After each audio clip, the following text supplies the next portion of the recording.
Welcome to Module 3. Today we're going to be talking about Blackburn and 3 objections to moral realism. So Simon Blackburn is an English philosopher, like a lot of these guys. He teaches at the University of North Carolina, Chapel Hill, and he is most known for metaethical projectivism, which we're going to consider quite a bit today, and also for a position in metaethics called quasi-realism, which is a really interesting idea that we're not really going to get into in this module. So we should first start by distinguishing perceptivism and projectivism from other related metaphysical theses. So here's a couple of questions we might consider when we're talking about metaethics. The first is a metaphysical question. What are moral facts, like murder is wrong? Well, realism says that moral facts exist and they are independent of our attitudes. They don't depend on what we think about them. Even if everybody in society changed their minds about whether murder was wrong, murder would still be wrong and society would be wrong. Anti-realism, by contrast, is the opposite position. It says that either moral facts do not exist at all, right? And that's, by the way, called moral nihilism. Or alternatively, moral facts do exist, but they depend on our attitudes in one way or another. So subjectivism is a position much like that, where moral facts depend for their existence on our approval or disapproval of various actions. Those are all metaphysical positions, though, those two, realism and anti-realism. But there are also epistemological questions we can ask about metaethics, right? How do we come to know about moral facts, right? If they do exist, how do we come to know about them?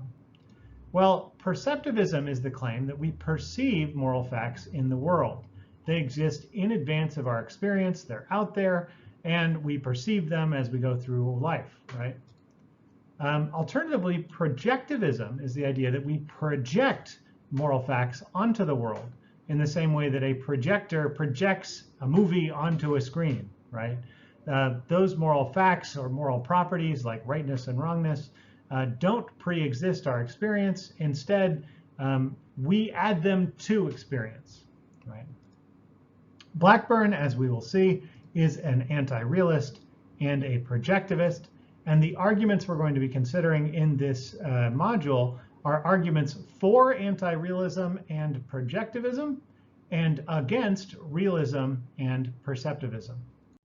So let's think about these 3 different possibilities. One is spread properties, as I mentioned. These are the properties that exist in the world simply because we project them into the world. So for example, yumminess. Suppose I see some gummy bears and I think those are yummy, right? Yumminess arguably is not a feature of the gummy bears themselves before I see them and think about them. Instead, what I mean by yumminess, when I say the gummy bears are yummy, right, is that I like them, basically. They strike me a certain way, right? So I paint a kind of property onto them, right, that they don't have on their own. On their own, they're just an object in the world, right? Alternatively, we might think of genuine observed properties. These are properties that we directly perceive in the world around us. They definitely exist without us and would continue to exist without us, right? So for example, if I touch a hot stove and I perceive heat, right? That heat was there whether I touched the stove or not. It would be there even if I walked out of the room, right? So it would definitely be wrong to say, well, you only burned your hand because you believed that you burned your hand, right? That's definitely incorrect. The heat was there whether I liked it or not, right? So that's a genuine observed property that I see in the world, right, that I perceive. A big question here is whether moral statements are like one of these two, right? Are moral statements something that we project into the world or something we directly perceive? There is a third possible option, though. Maybe we don't directly perceive moral properties, but instead we form beliefs about them, we posit their existence in order to explain other things that we do directly experience. So for example, apparently the actual physical definition of heat is mean kinetic energy. What it is for something to be hot, right, is for a bunch of little molecules to be bouncing around in it really fast, right? And the faster they're bouncing around, the hotter something is. But we obviously don't perceive those molecules directly. Instead, we perceive the action of those molecules as a different thing, which is heat. Yet we posit the existence of mean kinetic energy, right, in a substance, basically these molecules bouncing around, in order to explain the genuine observed properties like heat. So another possibility is that moral facts or moral properties are like that there are a lot of things we experience. We don't directly experience morality, but instead we posit things about morality in order to explain our experience. The first objection to realism and perceptivism is from ontological economy or simplicity. The basic idea here is that if we project properties onto the world, they don't really exist in the world, and as a result, we're not having to pay any ontological cost for them. The basic idea here comes from Occam's razor, that all things considered, you should prefer a simpler theory of some phenomena to a more complex one. Generally, if you're comparing two theories, the one with fewer entities and fewer forces is a better one. And because projectivism requires only positing moral properties that we perceive based on our experience, right? Our experience creates them, basically, and they only really exist in our experience, not in the real world. Projectivism is supposed to be a more ontologically parsimonious theory. By contrast, perceptivism requires positing both moral properties that we perceive and also some force by which we actually perceive them. And notice how this is a potential problem for people like Moore, for example, who think there really is something like objective rightness and wrongness. It's out in the world, and it is independent of all of the natural features of the world, right? If that were true, well, notice that rightness and wrongness are robustly metaphysical in that idea, right? And they actually exist in the same way that tables and chairs exist somehow. And in addition, there must be some way we perceive them. So the intuitionists like Moore and like Ross had to suggest various moral senses that allow us to perceive them, right? And it's just a simpler theory to say, look, we're not perceiving these things that are objective and independent of us. We're projecting them on the world, right? They don't actually exist independent of us. By far the most complex objection to realism and perceptivism comes from moral supervenience. First, though, let's get a handle on what supervenience is. Well, if A supervenes on B, where A and B are typically thought to be properties or states of affairs, things, right? Then necessarily there can be no change in A without a corresponding change in B. Basically, A depends on B, right? A's properties, or the properties that A is constituted by, depend on B's properties B is constituted by. And there are two different types of supervenience we might distinguish. One is physical supervenience, where the dependence relation between A and B is one of physics, right? One of the laws of physics. So by the laws of physics, it is impossible for A to change without B changing. That's actually a weaker notion of supervenience than conceptual supervenience, which is where it is impossible to even imagine A changing without B changing. So there are certain situations where we could imagine A and B, whatever they are, to have this particular relationship where this relationship is not constrained by the laws of physics, but just constrained by whatever our imagination can come up with, right? But again, both of these, what they have in common is that A depends on B, right? Now, here's the sort of crux of the issue that we're going to get into here. Moral properties, as Blackburn says, seem to supervene on descriptive properties in a conceptual way, in the second way, right? That they seem to depend on, moral properties seem to depend on descriptive properties in a way that that makes it such that we can't even imagine moral properties changing without descriptive properties changing as well, right? Where by moral properties, I mean things like good and bad, right and wrong, and descriptive properties, I mean any non-normative property, any non-normative description we might give of something, right? Something is red or long or short or takes 100 years or is constituted by concrete, right? These are all like descriptive properties of something that don't have anything normative in them, right? The idea here is that moral properties seem to depend on descriptive properties in a way where we cannot change the moral property without changing the descriptive property. And furthermore, as Blackburn says, it seems conceptually impossible to suppose that if two things are identical in every other respect, one is better than the other. This is probably the best way to put it. Let me make one more distinction between supervenience and necessity, because this is going to be important in understanding how Blackburn's objection to perceptivism and realism works. So take this geometrical figure, A, right? You might recognize it, it's a square. Now, A has a bunch of different properties. And you might just say, well, A has the property of having this top line, which is Y, right, in this configuration. It's also got another property. It's got this left line, which is Z, right? It's one of its properties. It's got a right line, which is X, bottom line, which is W. This also has a bunch of other properties, like properties we can discover through geometry, right? But if we were to take the set of all the possible properties that A has, that could be described as what Blackburn calls B star. It's sort of the description of all of the properties that A supervenes on. Now, this set right here just is the big long list of all the possible properties that A has, right? So we've got this geometric figure A. It's got a bunch of properties, W, X, Y, Z, et cetera, et cetera. And when we talk about all those properties are the thing that A depends on, right? Notice that if it didn't have those things, right, if it was missing Z, that would make it not the same kind of thing, right? It would no longer be a square, for example, right?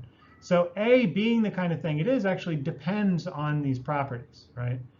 A's properties, it being a square, depends on or supervenes on the set of properties W through Z, etc. Now, if A supervenes on W, X, Y, and Z, as I've just said it does, then A cannot change to a different figure, right? We call that A1, and I'm going to draw it in a second, without changing each of these properties as well, right? So suppose we were to take this square and stretch it out and make it a parallelogram, right? Well, notice that in order to do that, we have to change every one of the properties that A has, right? To make A into A1, now we have to change Y into Y1, right? So this top part is longer. We have to change Z into Z1. This left side is now a different orientation and it's shorter. Similar considerations apply for W into W1 and X into X1, right? And here we can define the set of properties that B star star depends on, right? Or the set of properties that A1 depends on as B star star. Now, if you're totally lost here, the basic idea is that to be A or to be A1, each of these depends on a set of properties, right? That are made up by all the different properties that each of these figures has. And basically, changing one of these things into the other requires a commensurate change in each of the properties that it supervenes on, right? So in order to change A from A to A1, right, you have to change X to X1, W to W1, etc. That's basically what supervenience is, right? That one thing's, there can be no change in one thing without a corresponding change in its properties, or another set of properties. Okay, so A cannot become A1 without B star, right? This becoming B star star, right? A different set. Now, notice there's another subtle distinction here, which is that if this is a matter of conceptual necessity rather than mere supervenience, that's an even stronger relation. So conceptual necessity is when it's impossible to even imagine A becoming A1, right, A sub 1, without B star becoming B star star, right? This is where the relationship between the geometric figure A and its constituent properties is such that we can't even imagine it changing from A to A1 without a complete change in all of the properties. In fact, this example has this feature, right? There's no way to change a square into a parallelogram without a subsequent change in each of the constituent properties of each of the geometric figures. Okay, hopefully that is a little bit helpful. You may need to listen to this a couple times and maybe ask me questions about it. This is not the perfect it's not the perfect venue to illustrate this kind of idea, but hopefully it'll become clear as we go on. Another important distinction we're going to need here is possible worlds. You may have heard of this as well, but in case you haven't, when philosophers talk about possible worlds, they're talking about imagining a world under various descriptions. So if you just think about what would that be like, and then you think about some world, right? That's basically what they're doing. Necessary propositions, these are statements, right, are true in every possible world. So that is, if I say that a statement is necessary, that means that in every situation I can imagine, right, at least when they are conceptually necessary, that proposition has to be true, right? So, for example, triangles have 3 sides. This is a necessary proposition because every time you think every possible world you could imagine is going to be one where triangles have 3 sides. After all, if a triangle had more than 3 sides, it wouldn't be a triangle anymore, right? Here's another example. Water is H2O. This is also a necessary proposition because in every possible world you can imagine, at least, and this is, by the way, under some debate from philosophers in the 20th and 21st century, but in every possible world you can imagine, arguably, water, in fact, is H2O. If you're thinking about a world where water is some other chemical, right, arguably you are thinking about a totally different thing that isn't, in fact, water at all, right? Now, both of these are necessary propositions in that they are true in every world we can imagine. Contrast that with contingent propositions that are true in some worlds but false in other worlds. So some of these may be true in our world but false in a world we might imagine, or vice versa. So I have 2 arms. That's a contingent proposition because we can imagine a world where I only have 1, right? Instead I've got like a crazy bionic arm over here, right? There's a bunch of different possibilities we can imagine, but only in some of them do I have 2 arms. Cumulonimbus clouds are the most common type of cloud. This may be true in our world. I actually don't know whether it's true. Or it may be false, but we could imagine worlds that only had other types of clouds, only had stratus clouds, right? Or cirrus clouds. And never had cumulonimbus clouds. Or we could imagine worlds where that's the only type of cloud, right? In either case, this is a contingent proposition because it's not true in every world we can imagine. Okay, here's how supervenience is supposed to be a threat to realism and to perceptivism. First of all, intuitionists like Moore argued that moral facts supervene on descriptive facts. That is, they depend on descriptive facts in this specific way, where there can be no change in the moral quality of a person or a situation without a corresponding change in the descriptive quality of the situation, right? That the moral facts can only change, something can only be made better or worse, good or bad, based on the actual descriptive facts changing, right? Something going from hurting someone to helping them, right? Or treating them fairly to unfairly, right? Note, though, that Moore, like a lot of these guys, didn't, because he was a non-naturalist, right? He didn't think that moral facts were identical to descriptive facts. So he believed that they depend on descriptive facts, right? But they're not identical to them.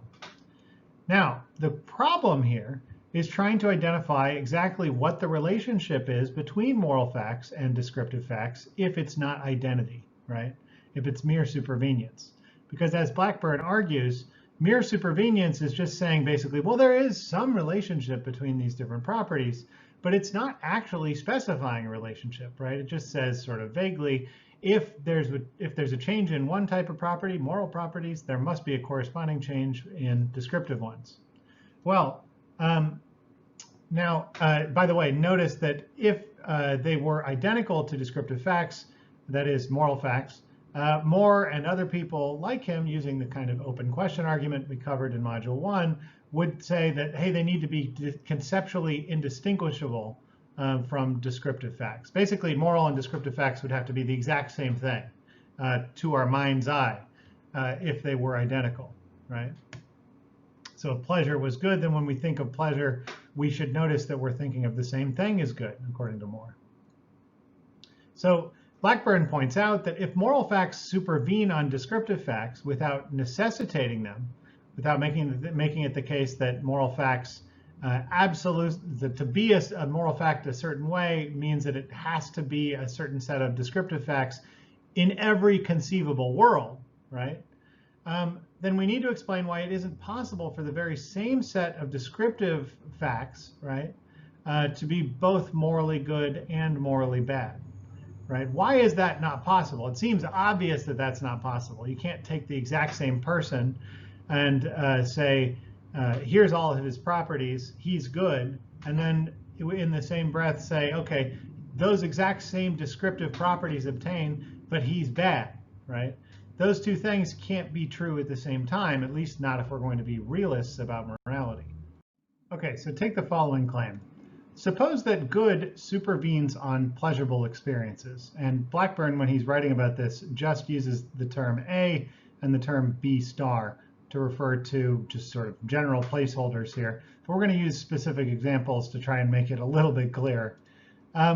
Notice that if I say that good supervenes on pleasurable experiences, I'm not saying that good is pleasurable experiences, that that's all good is, right?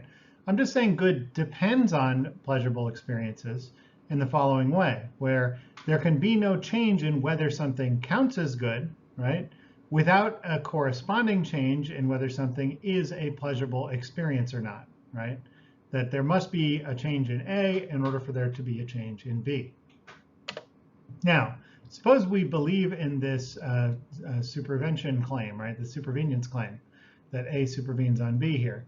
If we believe this, we can still imagine two possible worlds, right? We can imagine two possible worlds. One is a world in which everything that is a pleasurable experience is also good, right? This would be a world where it just so happens that all the pleasurable experiences are also good experiences, right? That sort of the set of pleasurable experiences is what you might call isomorphic with good things, right? So whenever you've got a pleasurable thing, it's in some way related to a good thing, right? Notice though that good, depending on pleasurable experiences, does not imply that it depends on every pleasurable experience, right? So there may be pleasurable experiences that are not good, right? So one possible world we could imagine is where every pleasurable experience is good, right? And that's compatible with good supervening on pleasure. But it's also compatible to think the following, right? That maybe there are some worlds where some of the things in them are pleasurable experiences, but are bad, right? And aren't in fact good just in virtue of being pleasurable, right? Now, if these things look like they're contradictory to you, it's just important to note that being good, like having something that is good, is just dependent. If it supervenes on pleasurable experiences, it may supervene on all the pleasurable experiences, or it may supervene only on some of them, right? If it supervenes only on some pleasurable experiences, that leaves open the possibility that there are other things that are pleasurable experiences but are not good, right? Are bad. So there are these two possibilities. We could imagine a world where good, every time something is a pleasurable experience, it's always going to be something that good depends on. Or maybe there's a subclass of good things that, or of pleasurable experiences that good depends on, and then another class of pleasurable experiences that good does not depend on, right? These are two possibilities, basically. When we say there's a possible world we're imagining, we're just imagining some description of the way the world could be, right? Okay, so both of these are compatible with good supervening on pleasurable experiences. It's either the entirety of the class of pleasurable experiences or only some subclass. Now, if good only supervenes on pleasurable experiences, but it isn't identical to pleasurable experiences, then what Blackburn says is it's possible to imagine mixed worlds, worlds where pleasurable experiences are sometimes good, but those same pleasurable experiences are also sometimes bad, right? So we imagine a single world where you got all the set of pleasurable experiences, and he thinks it should be possible in theory to imagine a world where that set of pleasurable experiences includes some instances of pleasurable experiences that good depends on and that bad depends on, right? Such that this very same experience could be both good or bad, right? Now, this is a really technical kind of objection, but the basic idea is that unless you have an identity relationship between good and some other naturalistic or descriptive property, right? If you just say that good depends on or supervenes on some descriptive property, you haven't really described exactly how that relationship works metaphysically. So you leave open the possibility that what you said it depends on isn't exhaustive, right? That it depends on this one subclass of something that, in fact, also might be given a totally different cast, right? So there should be what Blackburn calls a ban on mixed worlds. So intuitively, the idea is that moral terms or moral concepts, moral properties supervene on pleasurable experiences or other descriptive features in such a way that it rules out this possibility, the possibility that the very same action or state of affairs might be both good and not good, right? But it's not just by saying that good supervenes on something else, you don't rule out that possibility, right? It leaves open technically this logical possibility that some subclass of pleasurable experiences are in fact not good, and it may be coextensive with the subclass of pleasurable experiences that are good, right? That's the basic problem.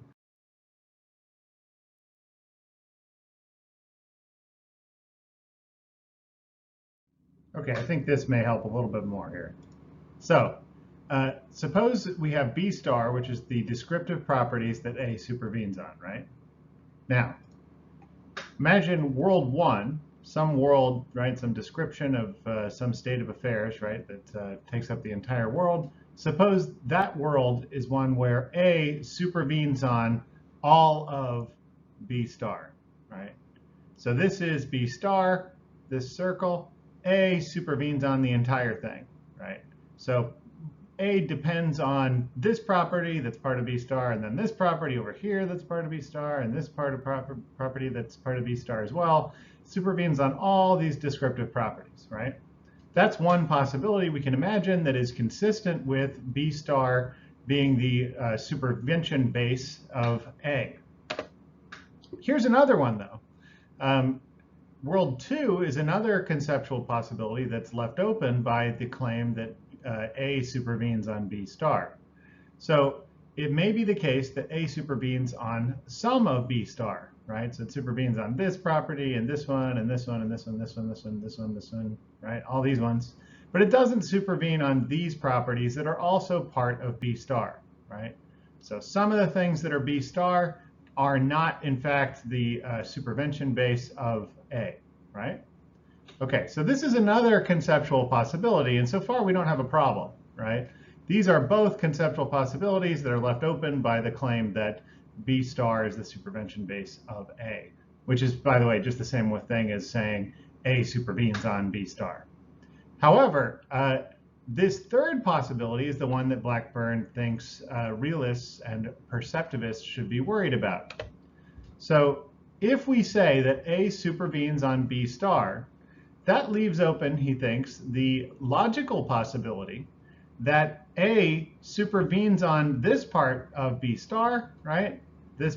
So B star consists of all these different properties in here, and the supervention base of A is this part, right, including this little property and that one and this one, and this one, this one, this one, right? All those different ones. And then you have this other part of B star that is not part of the supervention base of A, right? But unlike world 2, in world 3, instead, there's this other property, which is not A, right? Which is the opposite of A. So if we're thinking of good, it's actually bad, right? This is also part of B star. It's logically possible, right? And maybe it forms the supervention base of some other property that contradicts A, right? This mixed world is what Blackburn calls it, is potentially a problem for realists and perceptivists who only say that goodness and other central moral properties supervenes on descriptive properties, but do not want to say that goodness and other central moral properties is identical to or is necessitated by a certain set of descriptive properties, right? Notice how this third possibility would actually be ruled out if we said that, in fact, A supervenes on the entirety of B star by logical necessity. It would mean that even world 2, in fact, would be left out, right? If that was the case, so if A was just, for example, identical with B star, if you were a strict reductionist about ethics, well, then that leaves open, or that closes off the possibility of both world 2 and world 3, and thus allows you to get around this objection. But all these different, but realists like Moore and some of these other guys that are intuitionists, non-naturalist realists, cannot say that A is just identical to the entirety of B star. Instead, because they don't want to admit or accept that moral properties are identical to descriptive properties, right? They have to leave open the possibility of world 2, which means they have to leave open the possibility of world 3. But as Blackburn points out, even though this is logically possible if we think that good just supervenes on a set of descriptive properties, intuitively, world 3, something like this, shouldn't be the case for ethics, right? There shouldn't be any worlds where things can be alike in all of their descriptive properties, right? In all of the descriptive properties contained in B star, but where one is better than another, right? Where A is good and not A is bad, right? It seems obvious that if you have two people that have exactly the same descriptive properties, right, they ought to have the same moral properties too. But saying that good only supervenes on descriptive properties leaves open the possibility that, in fact, maybe this is something that could happen, right? And the way that Blackburn often phrases this is that it's a kind of mystery why it is that that we do not see cases like what ought to be logically possible in world 3. Why is our world not like world 3? It seems like an absolute mystery if good only supervenes on descriptive properties. So there are at least two ways of solving this potential problem of supervenience. The reductionist realists will say that goodness is identical to, not merely that it supervenes on, some descriptive property. So you can avoid this potential problem where it seems like the very same descriptive state of affairs can be both good or bad by saying that good doesn't just supervene on this descriptive state of affairs, it doesn't just depend on it. Instead, it is identical to it, right? One problem that this line of reasoning runs into is the open question argument. But as we'll see later in the class, reductionist realists have various ways of dealing with the open question argument. The idea that Well, I don't think that when I think of good, I'm thinking of this descriptive property. So it must not be the case that good is identical to it, right? There's ways around that. The other alternative is to take an anti-realist attitude toward it. You could say, look, goodness is just a projected property. It's not an actual property of states of affairs or actions, right? It obtains only in our minds. Our minds basically paint it onto reality. And so the very same descriptive state of affairs could, in fact, have different moral properties depending on the eye of the beholder, right? The third objection that Blackburn raises to realism and perceptivism is motivational internalism. So he points out that we usually need both a belief and a desire to explain behavior. This is often called the Humean theory of motivation. And it's a pretty reasonable idea. In order to figure out why we're acting a certain way, you need to know both what I believe about the stuff around me and also what I want to do in that situation, understanding the stuff around me the way I do. So for example, why wouldn't somebody drink a full bottle of poison? Well, first of all, they believe that it contains poison, right? That's one possibility. And in addition, they need to desire to avoid harm. The combination of these two factors, the belief and the desire, is what allows us to explain their behavior, that they would not drink a full bottle of poison, right? Well, Blackburn points out that if moral commitments express attitudes, they should supplement beliefs in the explanation of action. If they express beliefs, by contrast, they should be supplemented by the mention of desires. So basically the question is, which of these two is are moral commitments more like? If I say murder is wrong, am I saying something that is more like a desire or saying something that is more like a belief? Well, as he says, if I'm expressing a belief, but when I say murder is wrong, I should also need a supplementary desire in order to explain my behavior, right? So he points out, though, that he thinks moral commitments are more like desires than they are like beliefs. And he points out that it seems to be a conceptual truth that to regard something as good is to feel a certain pull toward promoting or choosing it, or toward wanting other people to feel that pull towards promoting or choosing it, right? The basic idea here, and we'll get into this in more detail when we cover this motivational internalism debate, is whether, as a matter of conceptual necessity, when you make a moral judgment, that conceptually implies or entails, right, that you feel a motivation to act on that judgment, right? And motivational internalists will cast this in different ways, but some of them will say moral judgment is more like a desire that you act a certain way and that other people act a certain way than it is a belief that there's a certain quality in a certain kind of action, right? So if motivational internalism was true, and every time we make a moral judgment that this is wrong, we always have this desire to act in accordance with it, then it's hard to explain. Then realism would be sort of the wrong approach here, right? Basically, realism says, hey, there are these facts, there are these properties, we make judgments about them, and that's what moral judgments are, saying that something has goodness, right? Expressing a belief in that goodness. What moral realism does not say is that we desire to act one way or another, right? It's not about desire, it's about properties and beliefs that we have about those properties.